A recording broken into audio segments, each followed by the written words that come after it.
ಮುಂಗಾರು ಆರಂಭಕ್ಕೆ ಕರ್ನಾಟಕದಲ್ಲಿ ದಿನಗಣನೆ ಶುರುವಾಗಿದೆ.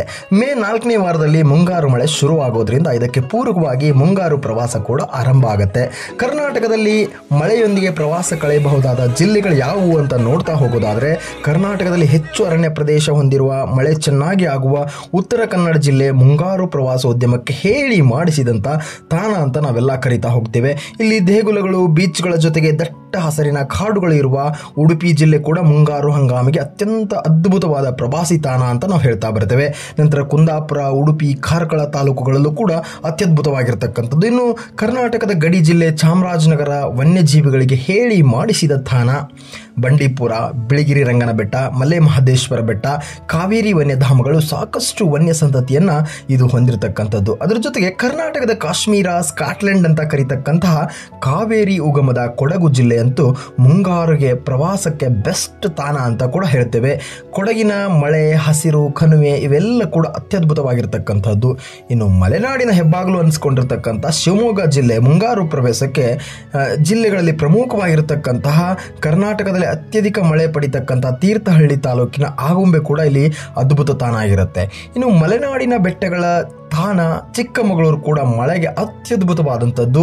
ಮೂಡಿಗೆರೆ, ಕಳಸ, ಶೃಂಗೇರಿ, ನರಸಿಂಹರಾಜಪುರ, ಚಿಕ್ಕಮಗಳೂರು ಭಾಗಗಳಲ್ಲಿ ಮಳೆ ಅತ್ಯದ್ಭುತವಾಗಿ ಬಹಳ ಯಥೇಚ್ಛವಾಗಿ ಕಾಣ್ಕೊಳ್ಳುತ್ತೆ ಅಂತ ನೋಡ್ತೇವೆ. ಅದರ ಜೊತೆಗೆ ಮಲೆನಾಡಿನ ಸೆರಗಿನ ಹಾಸನ ಜಿಲ್ಲೆಯ ಸಕಲೇಶಪುರ, ಬೇಲೂರು, ಆಲೂರ ತಾಲೂಕುಗಳಲ್ಲಿ ಮಳೆಯ ಜೊತೆಗಿನ ಅರಣ್ಯದ ನಂಟಿರೋ ಪ್ರದೇಶ, ಇಲ್ಲೂ ಕೂಡ ಮುಂಗಾರಿನ ಸವಿಯನ್ನು ನಾವೆಲ್ಲರೂ ಕೂಡ ಸವಿಯಬಹುದು. ಇನ್ನು ಕರ್ನಾಟಕದ ಗೋವಾ ಗಡಿಯಲ್ಲಿರತಕ್ಕಂತಹ ಬೆಳಗಾವಿ ಜಿಲ್ಲೆಯ ಪಶ್ಚಿಮ ಘಟ್ಟದ ಭಾಗ, ಇಲ್ಲೂ ಕೂಡ ದಟ್ಟವಾದ ಅರಣ್ಯ, ಮುಂಗಾರು ಮಳೆ ಮಜಾ ನೀಡತಕ್ಕಂಥ ಹಲವಾರು ತಾಣಗಳನ್ನು ಕಾಣ್ತೇವೆ.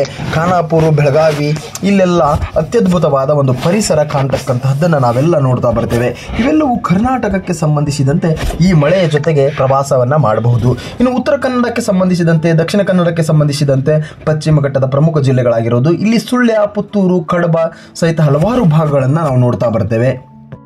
ಇನ್ನು ಮೈಸೂರು ಜಿಲ್ಲೆ ಕೆಲವು ಪಶ್ಚಿಮ ಘಟ್ಟಗಳಲ್ಲಿ ನಾಗರಹೊಳೆ ಸೇರಿದಂತೆ ಪ್ರಮುಖ ಅರಣ್ಯ ಕೂಡ ಮೈಸೂರು ಮುಂಗಾರು ಪ್ರವಾಸಕ್ಕೆ ಹೇಳಿ ಮಾಡಿಸಿರ್ತಕ್ಕಂಥದ್ದು. ಇನ್ನು ತುಮಕೂರು ಜಿಲ್ಲೆಯ ಚಿತ್ರದುರ್ಗ, ಜೋಗಿಮಠ, ಮಂಡ್ಯ ಜಿಲ್ಲೆ ಮುತ್ತತ್ತಿ, ಬೆಂಗಳೂರು, ಬನ್ನೇರುಘಟ್ಟ, ಕೋಲಾರ ಹೀಗೆ ಕರ್ನಾಟಕದ ಬಹುತೇಕ ಪ್ರದೇಶಗಳು ಇನ್ನೇನು ಮೇ, ಜೂನ್ ಅಂತಂದರೆ ಮಳೆ ಅತ್ಯದ್ಭುತವಾಗಿ ಕಂಡುಬರ್ತದೆ. ಈ ಮಳೆಯ ಜೊತೆಗಿನ ಪಯಣ ಅತ್ಯದ್ಭುತವಾಗಿರ್ತಕ್ಕಂಥದ್ದು. ಈ ಮಳೆಯ ಜೊತೆಗಿನ ಆಟ, ಪಾಠ, ನೋಟ ಎಲ್ಲವೂ ಅತ್ಯದ್ಭುತವಾಗಿರುತ್ತದೆ. ನೀವು ನಿಮ್ಮ ಇಷ್ಟ ಪ್ರಿಯರ ಜೊತೆಗೆ ಈ ಮುಂಗಾರು ಮಳೆಯನ್ನು ಸವಿಯಿರಿ.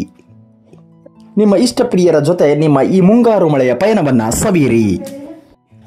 ಈ ವರ್ಷದ ಮುಂಗಾರು ಮಳೆಯ ಪಯಣವನ್ನು ನೀವು ಎಲ್ಲೆಲ್ಲಿ ಪ್ಲಾನ್ ಮಾಡಿದಿರಿ ಅಲ್ಲಲ್ಲಿ ಹೋಗಿ ಈ ಮುಂಗಾರು ಮಳೆಯ ಜೊತೆಗಿನ ಆಟ, ಪಾಠ, ನೋಟ, ಕಲಿಕೆ, ಚಿತ್ರ ಎಲ್ಲವನ್ನು ಮಾಡುವುದರ ಜೊತೆಗೆ ಫೋಟೋಗಳನ್ನು ಕ್ಲಿಕ್ಕಿಸಿ ರೀಲ್ಸ್ಗಳನ್ನು ಮಾಡಿ ಈ ಮಳೆಯ ಜೊತೆಗಿನ ನಂಟಾಟವನ್ನು ಈ ವರ್ಷ ನೀವು ಸಂಪೂರ್ಣವಾಗಿ ಕಳೆಯಿರಿ.